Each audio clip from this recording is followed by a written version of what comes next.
Hello, আমি সাফা। আসসালামু আলাইকুম।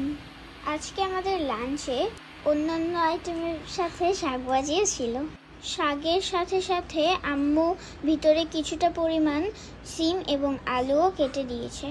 এটা আমি ফার্স্ট টাইম দেখলাম যে শাকের সাথে বিছিয়ালা সিম ভাজি করতে। আলু তো সচরাচর সবাই দিয়ে থাকে, তারপরে আর কি মরিচ, পেঁয়াজ ও লবণ দিয়ে সব সিদ্ধ করে নিচ্ছে। বাই দ্য ওয়ে, এটা কিন্তু মিষ্টি কুমড়োর শাক। যাদের হাই ব্লাড প্রেশার আছে তারা মিষ্টি কুমড়ো বেশি করে খাবেন। ও সরি, মিষ্টি কুমড়োর শাক। বেশিক্ষণ সময় লাগেনি সিদ্ধ হতে। তারপর আম্মু তেলের মধ্যে কিছুটা শুকনো মরিচ দিয়ে দিল।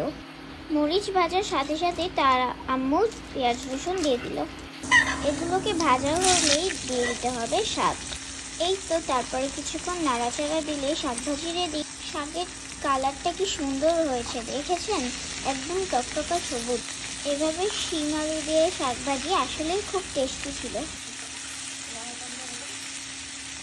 তারপর আমি এক প্লেট ভাত নিয়ে বসে গেলাম খেতে। আমি কিন্তু মরিচ খাইনি কারণ আমার ঝাল লাগে। আপনারাও এভাবে বেশি করে শাকসবজি খাবেন। আমরা সপ্তাহে মিনিমাম 2-3 দিন শাক রাখার চেষ্টা করি।